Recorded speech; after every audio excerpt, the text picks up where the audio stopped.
This is a great question. So if you are in a low or no sex marriage or relationship, the first thing that you need to determine is if that's an issue for you. So for some people, having a low or no sex marriage or relationship is perfectly fine. It doesn't bother them. For some, it does bother them. The biggest thing is that you shouldn't compare your relationship to other people's relationship. There is no amount of times that you should be having sex in your relationship. Like, there's no number that you should be striving for. It's what works for you and your partner.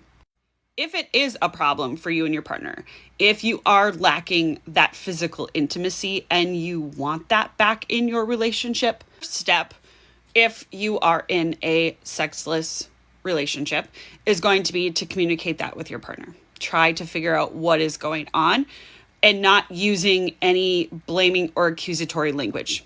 So instead of being like, why don't you love me anymore? Why don't you love on me anymore?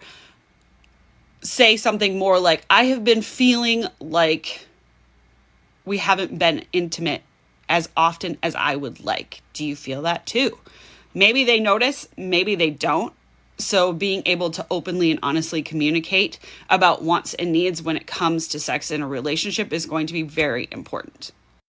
Not only are you going to communicate about the lack, but you also should communicate about what you think could rekindle that. So what do you think will work for you and your partner to bring that physical intimacy back into your relationship?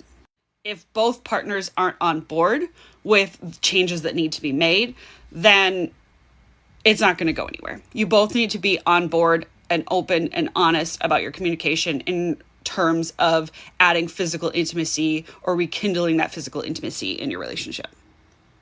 If you have both decided that physical intimacy is important to you and that's something that you want to have back in your relationship or have more of in your relationship, it's going to sound kind of unsexy, but you need to prioritize intimacy then. So that means you might have to schedule it. You might be super busy with work or kids. So it might sound a little unromantic to schedule it, but if done correctly, it actually can be really fun. And it gives you something you and your partner can look forward to. It is important to note that physical intimacy is not only limited to sex either. So oftentimes when we are in a sexless relationship, other forms of intimacy fall by the wayside. So it's not just the sex that you need to work on incorporating, but the closeness that you need to rebuild as well. So doing things together, going on date nights, things that are going to build your emotional intimacy as well as your physical intimacy.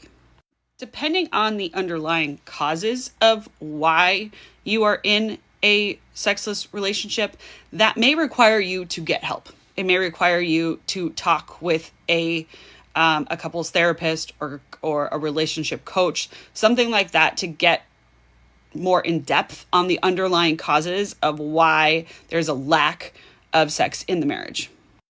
It could also mean that there is a physical limitation too. So it could be ED, it could be mental health, things like that you need to consult a doctor with to hopefully improve. If therapy seems like the right route for you and your partner, it's not a medical concern, make sure that you are seeing somebody who is trained in sexual health and relationship coaching, if that makes sense, making sure that you're seeing somebody who has the background to handle a sexless marriage or relationship. So this is a long video. It's really hard to delve deep into how do you get back from a low or sexless marriage, but it is definitely possible if both parties are definitely willing to work.